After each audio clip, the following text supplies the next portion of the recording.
Yeah, he can.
Okay.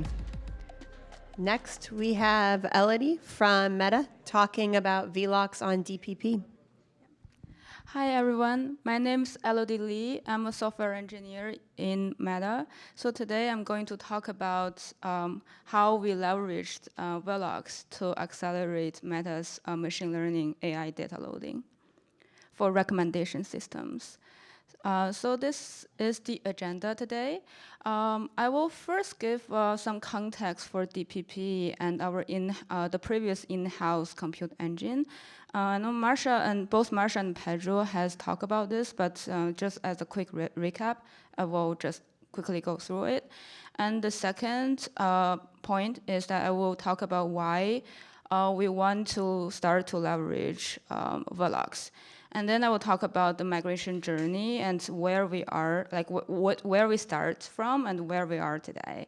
And the fourth agenda is that there are some challenges, pretty interesting challenges we encountered that is also unique as compared to practical migration. And next, I will talk about like what we're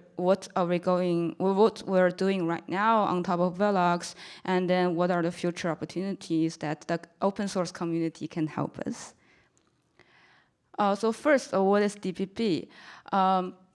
So DPP is a specialized compute engine built for Meta's recommendation system data loading. So the entire engine is designed to keep the GPU busy, since GPU are the most expensive resource. So the engine basically does pretty heavy data transformation, prepare the data on GPUs, and then send it. Then the data will be pulled from GPUs, the client in GPUs. The engine supports checkpointing, so the jobs can be preempted and resumed later. The engine's data consistency contract is at most once. So it means the data loss is like okay, but data duplication is bad. So this diagram, I borrowed that from Marsha's talk last year in VelosCon 2025. Basically, this compute engine is a two-stage pipeline. So the heavy data transformation happens on GPUs, and then there's arbitrary data exchange between GPU and CPUs. Zoom into a single CPU host. What happened there? This host is what we call a DPP worker. The data transformation follows a pipeline-like structure with three major steps.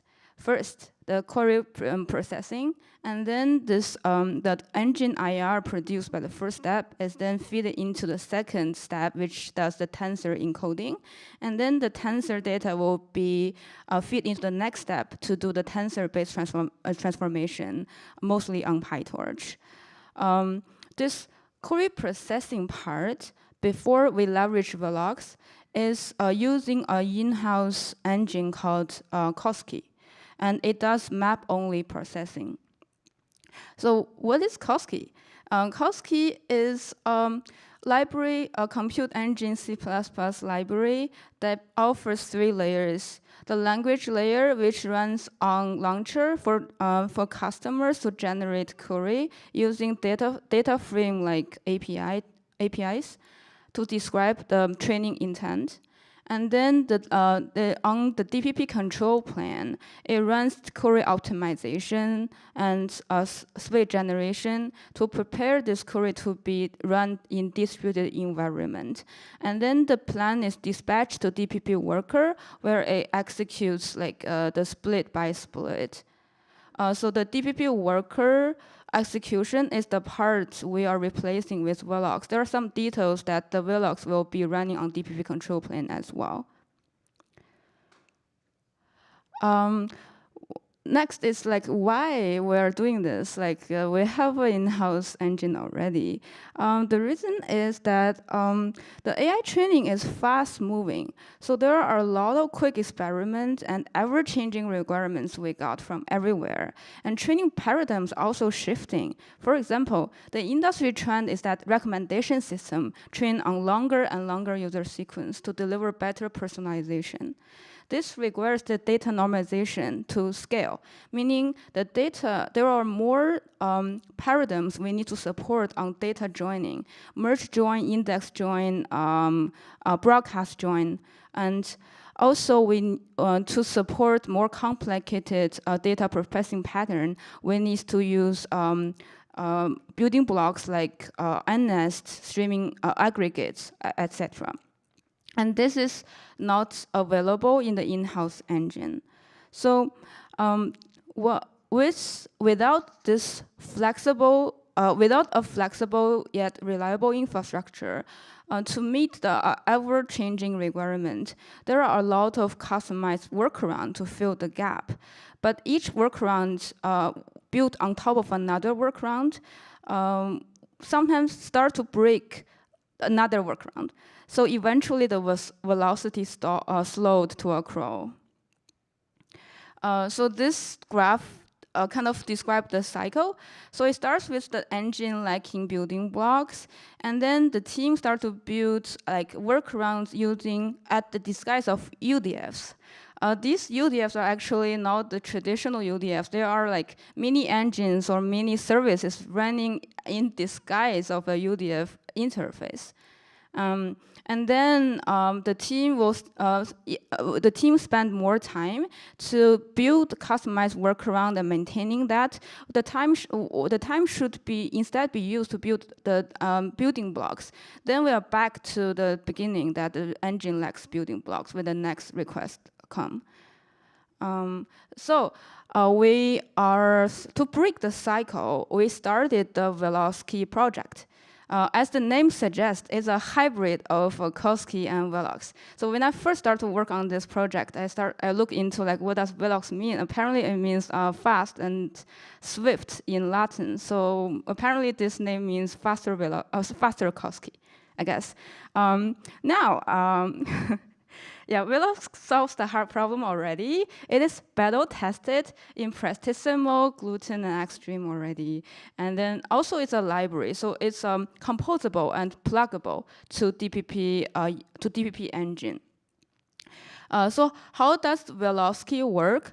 So we still use Koski to handle the query authoring and optimization and split generation, and Velox takes over the execution.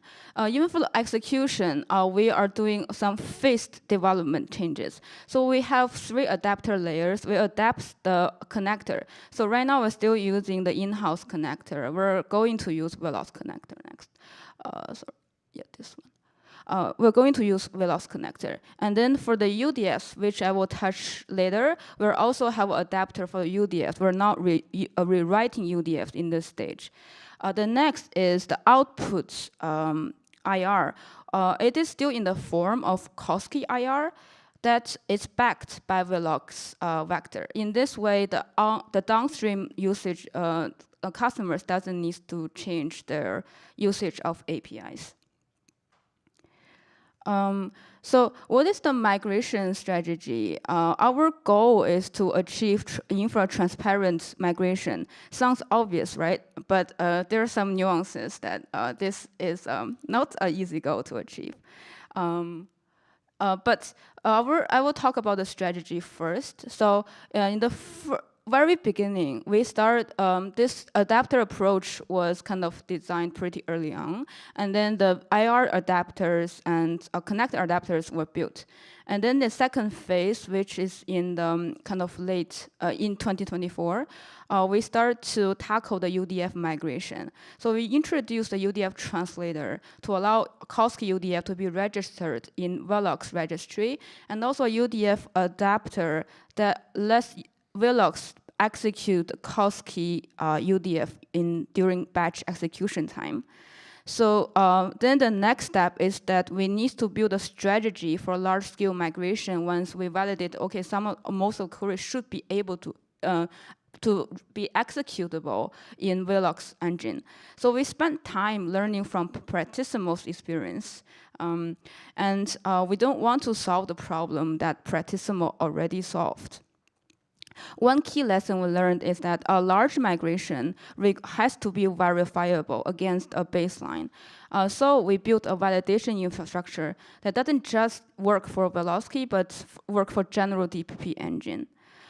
In phase 3, we focus on the general stability clean house by doing a large consistent sampling for production jobs every day.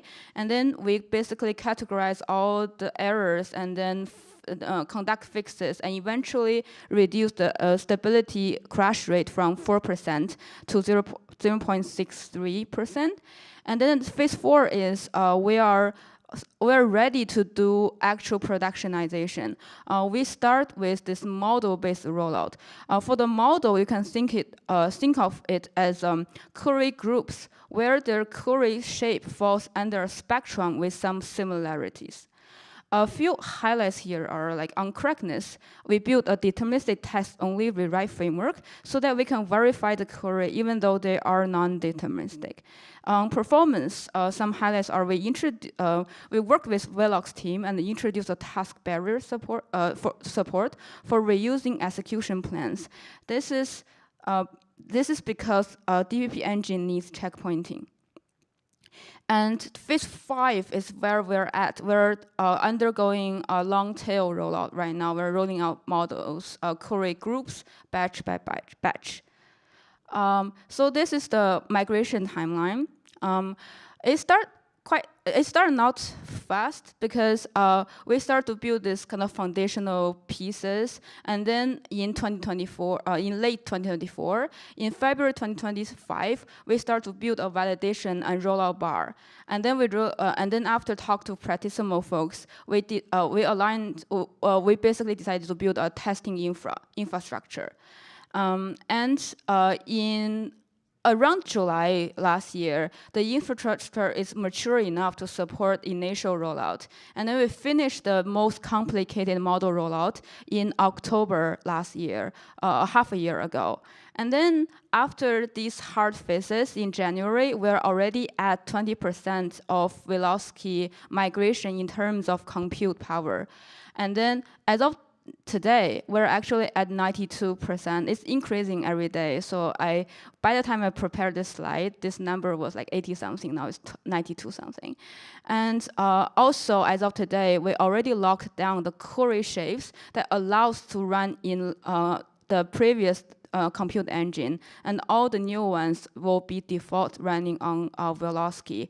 And we are right now targeting end of September to finish 100% migration. This chart gives an overview of the migration timeline that after we finished the validation, we resolved a lot of the bottlenecks in performance and have a framework to validate indeterministic queries. This rollout is actually exponential. the progress is exponential. So talk about challenges. What are the challenges we faced? So we encountered many challenges, and many of the challenges I listed here is a bit unique as compared to Practissimo. So first of all, in Meta's training, there is no systematic exact data match correctness baseline. Roughly correct, as long as the model do not regress, was the bar. As the models can often tolerate some noises due to data corruption. This certain noises also has blurry threshold. So because of above, there was no systematic validation infra to test and validate the stability, correctness, and performance. Even in the DPP engine, we don't have such testing infra. So changes usually needs to go through a very lengthy validation that involves the whole training workflow. This validation cycle often requires a lot of GPUs to be there to conduct the validation. So this is we need something better to empower a fast migration. So the next challenge is the quote-unquote UDFs, which I will talk about later. Also, the next challenges are the UDFs and the downstream consumers, also owned by customer code, are directly accessing the engine AR before it becomes a stable format. And these customer codes also have bugs that engine cannot adapt to. So we had to go and fix customer code to make this happen. Finally, we also discovered performance bottlenecks, especially on query plans with large amount of expression nodes. I will talk about each one and how we solved them. So first, on the correctness baseline and determinism. So the hardest part of this migration of establishing the correctness baseline was not swapping the engine, but just defining what is the bar. And during the process of migration, we identified 10 plus correctness bugs in user code. And a roll-off of each bug is painful since we had to assume that the model that's being trained has adapted to the bug. So, for example, it took 5+ months for us to roll out a single null bug fix that has a larger blast radius. The rollout is still ongoing to finish the fix of this bug.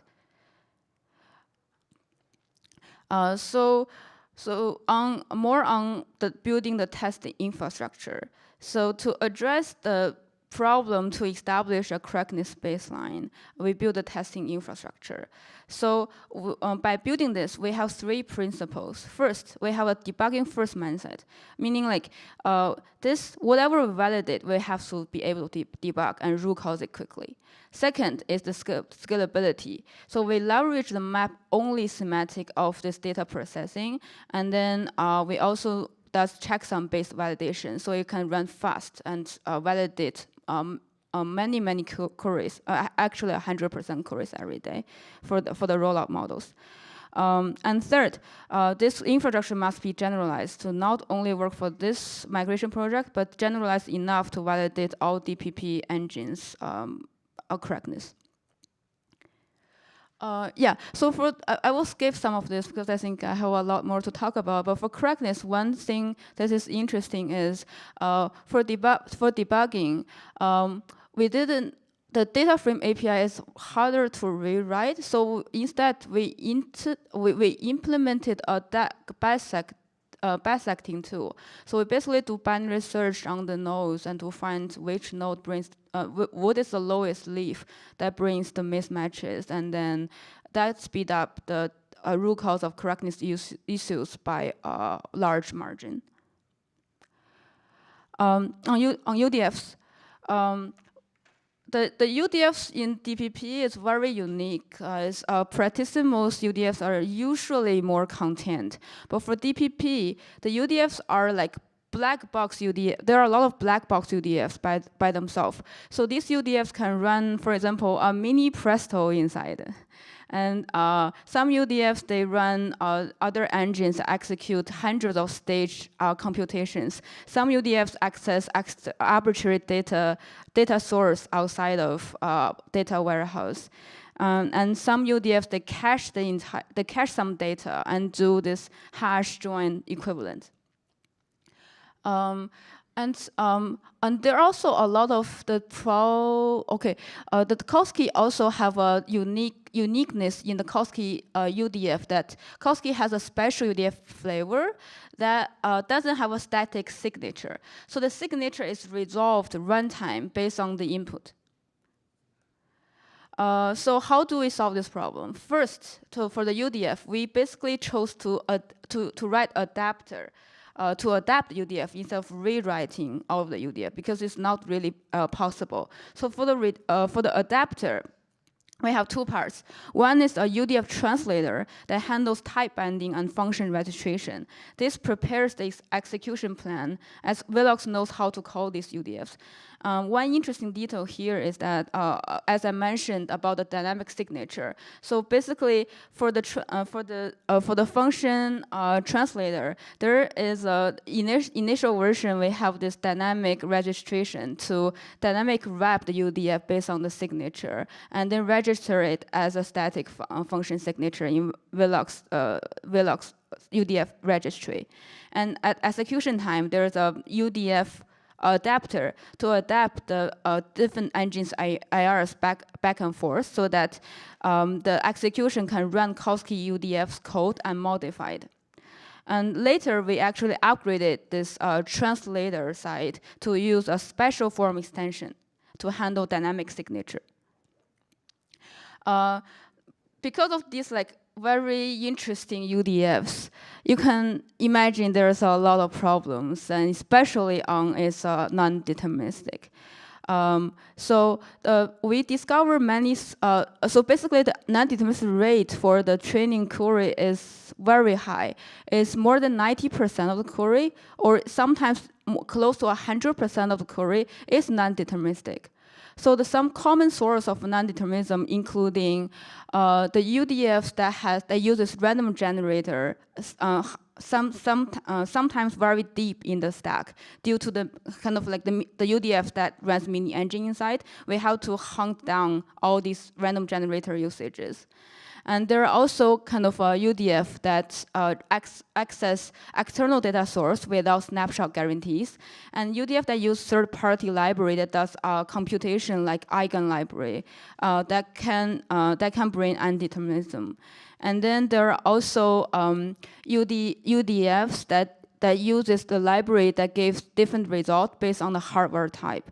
And also there's a UDF box that just cause undeterministic results. For example, some C++ initialization bugs.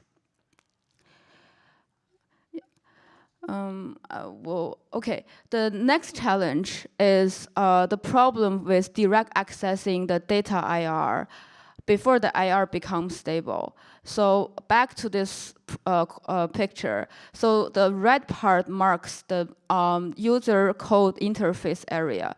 So the UDFs can have it. And the tensor encoder also just take the IR directly and change and do the tensor encoding. So the problem with this is, even though maybe some query, we have a match after the DAG, after the query processing, the tensor encoder can have a mismatch because of there's some bugs. One example of the bug is that for Veloski IR, the contract is flat, and also the range are continuous. So this has problem when, for example, there is an array type that you can, the downstream consumer can ignore the sizes, but only use offsize to access the data. Quickly on performance. So for performance, we discovered some very Velox-related performance problem, especially on the queries that has deep expression trees, and also when we are running queries against a streaming service, which means the batches are much smaller. So the bottlenecks can be in the type binding, can be during initialization, and it can be can be within the UDF adapter, and it can also come from the batch processing in UDF, for example, the peeling and handling of encoding. Smaller batches exacerbate this problem even further. So this screenshot, I also borrowed from Marsha, showing how big a plan can be for a training query. So last week, we saw a training query that actually contains like 4 million expression nodes. So how we are solving this and how we solve this. So for the Velox, for the UDF adapter, we actually are optimizing on the adaptation layer to reduce the initialization cost, for example. And also for some UDFs, we're starting to rewrite them to Velox native. For initialization cost, we basically, with task barrier support, we are reusing the execution DAX across threads. And for type binding, we introduced a function cache to bypass the signature complexity lookup for return types. And for the overhead of batch processing, these works are still ongoing to optimize on these kind of query shapes. So what's next? We are building a lot of features on top of Veloski. So some notable things are we are actually working on integrating with Velox connector that we can further push down data filter to the connector layer. We're also kind of start to tackle these black box UDFs. For example, for mini engine UDFs, we're going to unboxing it and express it using compute engine building blocks. And yeah, so these are the list of things we're doing right now.